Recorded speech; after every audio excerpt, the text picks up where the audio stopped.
What if I told you the biggest threat to your network operations center is not outages, not cyber attacks, but too many alarms? Sounds strange, right? Because in telecom, we've been trained to believe that more visibility means more control. More alerts means better monitoring. More alarms means we are on top of things. But let's flip that thinking for a moment. What if too many alarms are actually the reason you're missing the one that matters most? Let me take you into a real scenario. Years ago, during a nationwide upgrade window, our NOC screens lit up like fireworks. Transmission link down, power fluctuation, interface errors, CPU spikes, site unreachable, battery warnings, minor alarms, major alarms, critical alarms. Every engineer was busy, every queue was filling up, every phone was ringing.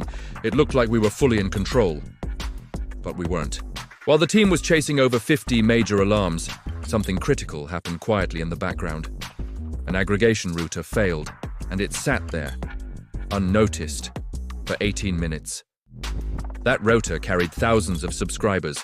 The outage wasn't caused by lack of skill, it was caused by too much noise. That's alarm fatigue. Let's simplify it. Alarm fatigue happens when engineers are exposed to so many alerts that their brain starts to adapt in the wrong way. They stop reacting quickly. They begin to ignore warnings. They mentally downgrade urgency. And eventually, they miss the one signal that actually matters.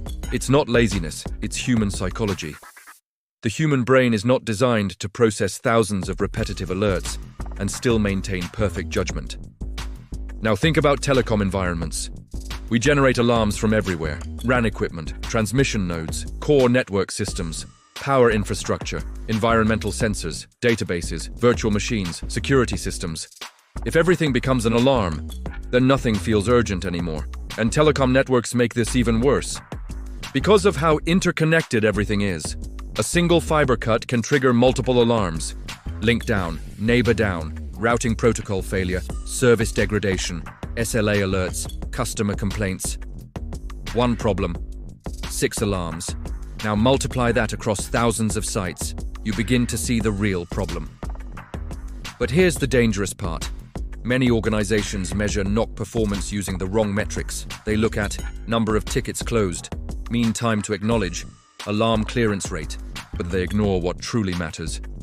Signal-to-noise ratio, root cause detection speed, accuracy of alerts. So what happens? Engineers start optimizing for volume, not intelligence.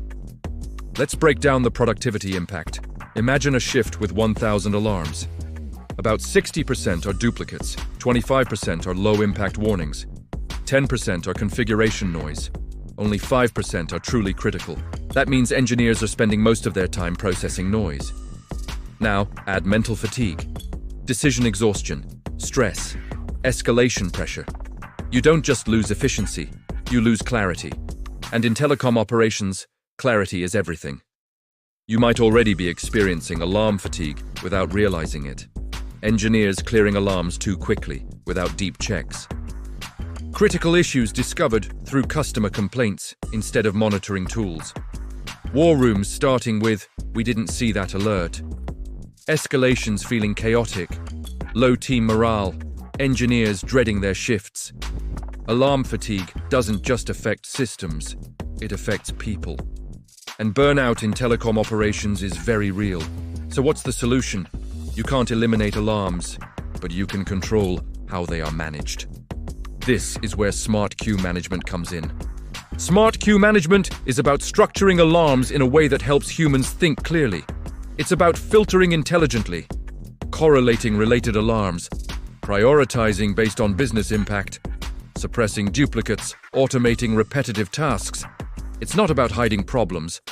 It's about showing the right problems at the right time. Let me give you a real transformation story. A telecom operator I worked with was receiving about 4,500 alarms daily. That generated around 1,800 tickets automatically. Average resolution time was about 2 hours.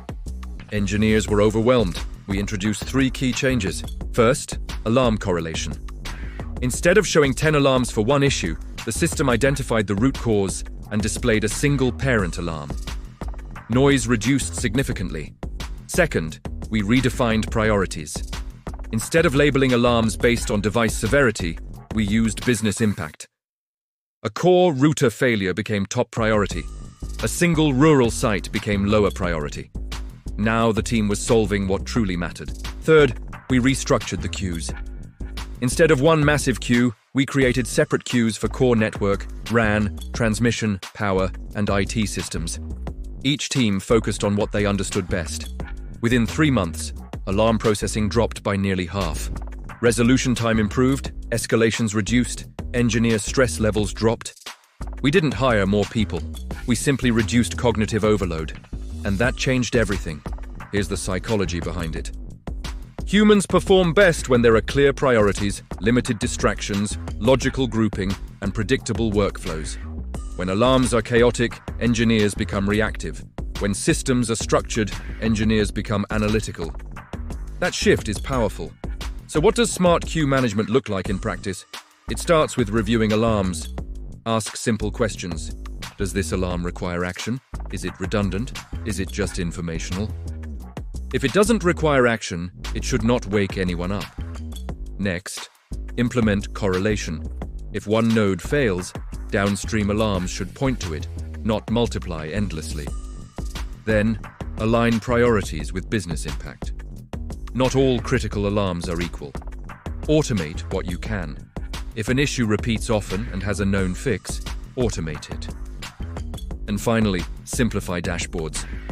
Instead of showing thousands of alarms, show top impacted services, critical issues, aging tickets, SLA risks. Make it easier for engineers to think. When you do this, productivity improves naturally. Engineers spend more time solving real problems. Fewer escalations happen, downtime reduces, customer experience improves, leadership gains better visibility. In simple terms, less noise, more control. If you want to build skills in this area, focus on understanding network topology, monitoring systems, ITIL processes, data analysis, and basic automation. Learn to ask better questions, not just what is the alarm, but why does this alarm exist? That question changes everything, and if you're in leadership, here's something to reflect on. Don't measure your team by how many alarms they handle. Measure them by how much noise they eliminate. Because a calm NOC is not a lazy NOC, it is an optimized one. Here's the hard truth. More alarms do not mean more control. More alarms usually mean less clarity. And in telecom operations, clarity is survival. So the next time you look at your NOC dashboard, ask yourself, are we in control or just overwhelmed? And more importantly, are we solving problems or just reacting to noise? Because the quietest NOC is not the weakest. It's usually the smartest. If this made you think, share your experience. How many alarms does your NOC handle daily? And do you believe your system is optimized or just busy? Let's talk.